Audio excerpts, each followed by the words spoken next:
योग्यतार शर्तावली को आमे 75% श्रेणी गृह उपस्थान रहिबार आवश्यकता एथिरे निर्धारित करिछु। एटा नुआ कथा नुहे।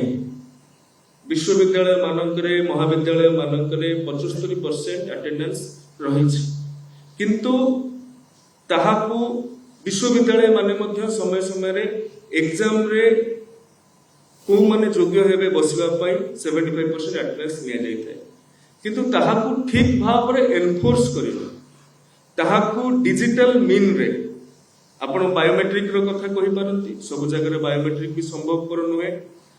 डिजिटल अटेंडेंस रिकॉर्ड माध्यम रे आपण माने कॉलेज मानकू निर्देशित करा जाइछि, से माने अटेंडेंस रिपोर्ट जेमिति आगुरु प्रदान करुथुले एथर डिजिटल माध्यम रे हमकु प्रदान करिवे एवं सबु कॉलेज गुडिकर एटा निजस्व तांकर विजडम जे कोटा ठीक हो। बायोमेट्रिक ताका पय ठीक हो जदि गोटे पीजी क्लास रे 16 जण अछंती, पीजी क्लास रे 32 जण अछंती, बायोमेट्रिक हे परिबो।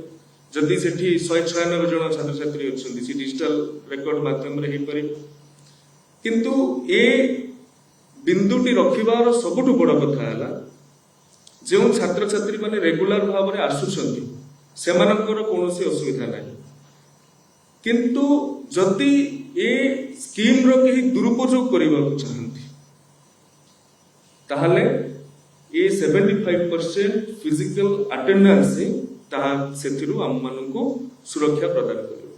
एवं विगत दिन मानकरे गत सरकार रे आपण माने देखिथिबे स्कॉलरशिप को नेकी सीएजी ऑडिट रे मध्य अनेक सजेशन सरकार को दिया जाइथिला।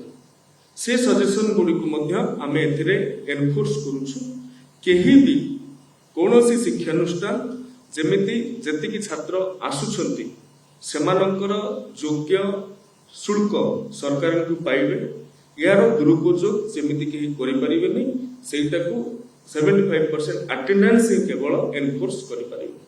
नेक्स्ट